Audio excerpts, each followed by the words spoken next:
Today's first impressions video is on Trader Life Simulator 2, a sequel that nobody really needed or wanted and hasn't really improved on the previous iteration.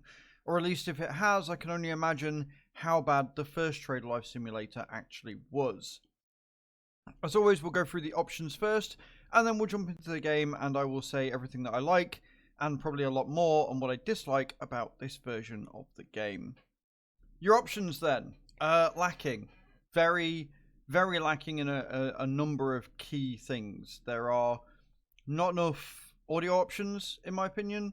There is no accessibility options, there's no subtitles, there's no just general settings that you can do, weight units, money units, etc. that you would expect from a simulator game, and it's very, very disappointing. Now, it's not all grim. There are a lot of graphic options, which is nice to see. However, and we're back to the bad again, these scrolls, you can scroll all the way through and you can go, it doesn't have a hard lock on it. Like, if you're going to do these sort of scrolling options from left to right, make it so that when you get to the end, i.e. ultra the highest quality or low the lowest quality, you can't scroll anymore. This doesn't do that. This allows you to scroll through.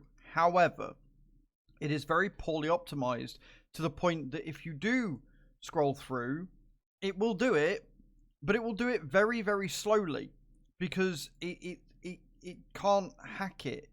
So it'll just freeze up on you, which is really, really awkward. And it does it both ways, right? You click it and then give it a minute and then it will change. Not good enough. If you're going to make it scroll through, at least make it scroll through smoothly. Or better yet, don't allow that to be a thing. It's one of my pet peeves with options. But anyway, I'm getting ahead of myself. What graphics options do you get? So you've got your dynamic resolution, you've got windowed mode, resolution scale, frame rate limitation, vertical sync, textures, shadows, visual effects, anti-aliasing, foliage, and view distance. These are all good options. They are. However, that is where the good options end, because then you get nothing else. Your audio is just music. There's no separate audio feature. There's no subtitles, as I previously mentioned. You've got no general settings for weight units, etc., for quantity. There's nothing there. It's very, very lackluster and simply not good enough. Unfortunately, it doesn't get any better with the gameplay, which we're going to go and look at now. So, the first big issue I've got with this game is loading times. It takes forever to load in. And I mean genuinely forever. Which isn't ideal either. The next issue I've got with the game is the tutorial is garbage. It doesn't tell you how to do anything, and it only tells you to do the first couple of bits. What I mean by this is, it tells you to get in your car, and then it tells you how to access your map and where you got to go. But the problem with that is, your map's also garbage. It doesn't have a pointer to show where you are on the map, right? At all. There is no pointer. So it took me a good while to actually find my store because there's no scaling issues or there's no help to that. So I had to go around and use landmarks and try and find where I was. And this cul-de-sac here is very hard to spot. Not only that, but it seems like everything's on the wrong side. Because we passed the police station dude and he was on the right, but on the map he's on the left. And it just makes everything really, really confusing.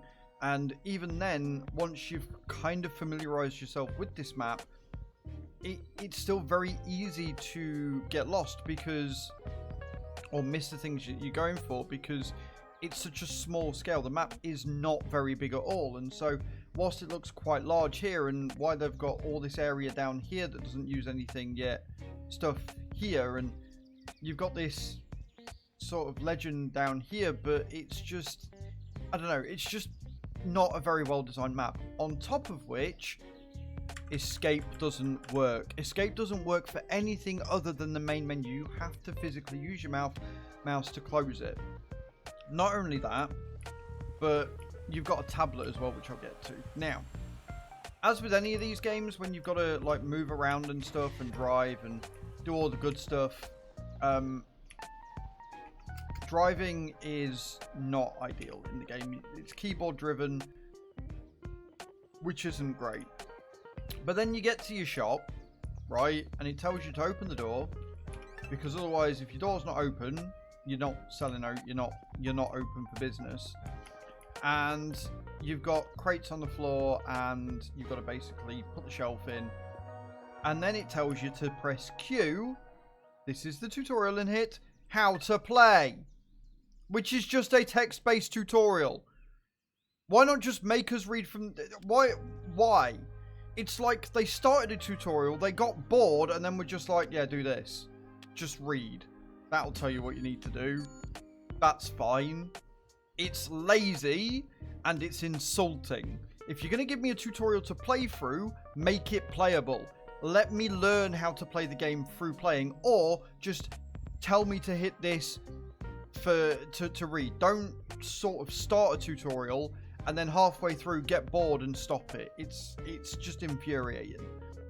So you go through this tutorial, which sort of tells you everything you need to know. It doesn't tell you what any of this sort of stuff is or anything like that.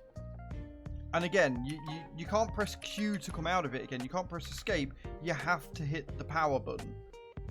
It's awkward and finicky, and a lot of this game is just that. When you pick an item up, you can grab it, but you can only grab one thing at a time. What you have to do is you have to use your mouse wheel to scroll through to the different sorts of inventory you've got to be able to pick them up. And this works the same when unpacking.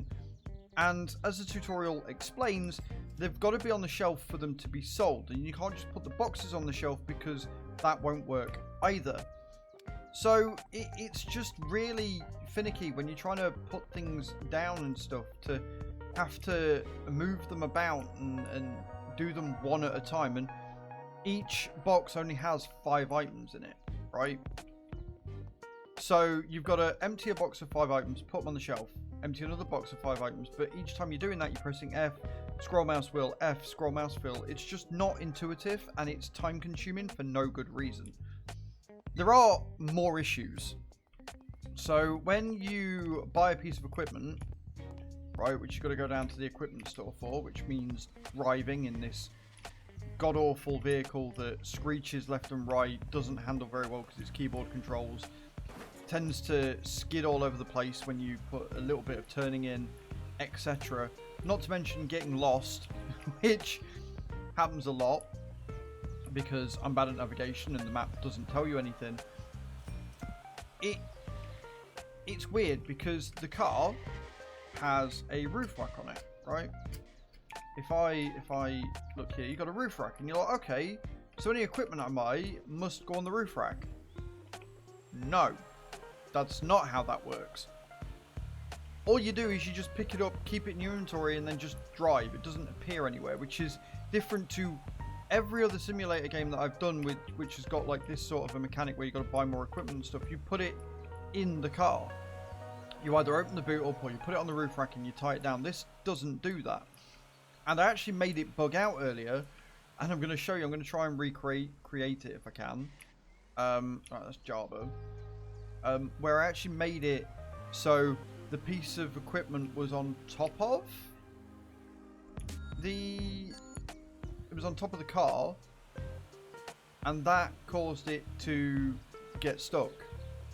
But then I moved up a bit, put it on top of the car, and it moved fine, but the piece of furniture stayed there. So I'm going to try and show you. I'm going to buy one of those. Shelf for 100 quid, right? Now, I can put it on here because, you know, that's what you would expect to do. So this is so that you don't do it. Right? You put it on, you'd expect that is now on the car. However, I now can't move because it's on the car. What you actually have to do is pick it up and then just get in the car.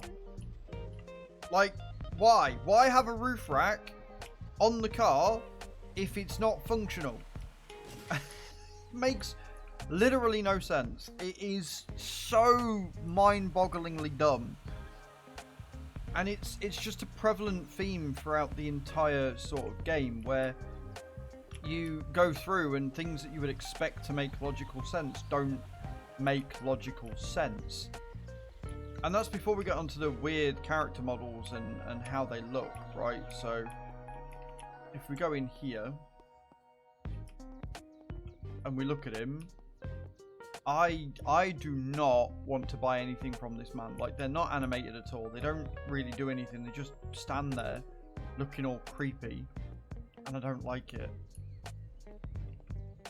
Okay, so I can buy those, but I can't buy the boxes, right? So you can buy all this different product. It's got a mold or a sort of degrading of a time feature if you've got cold products and you don't have a fridge, etc., right? So we're just going to buy a load of these. Now, it tells you what the current price is, what the normal price is, whether it's good, bad, or whatever. So you buy one, and again, you've got to scroll, because if you don't, it won't let you buy more, because there's already an item in that slot, which is just really annoying, if I'm being honest. And then you take it, and again, you just get in the car instead of opening the boot and putting what you've got in and stuff, which would give you more of a sense of you've got to be a bit more careful with your time, etc.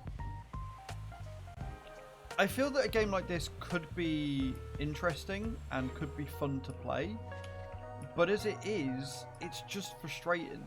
There's too many QOL, quality of life, QOL stuff that's just missing, that makes this game more frustrating than fun.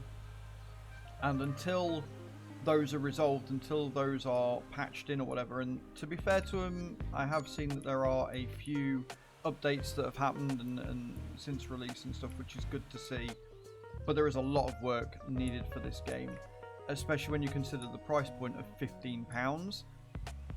I would rather play a different game for £15 that is better quality.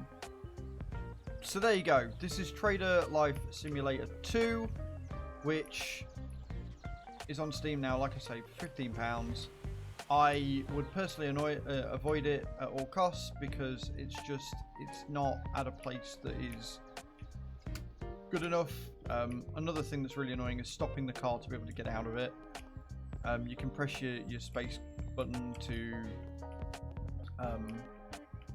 to use your handbrake, but it's just a nightmare. It's just really annoying. So there you go, Trader Life Simulator 2. Let me know in those comments down below what you think, and I will see you all next time. Ciao, ciao.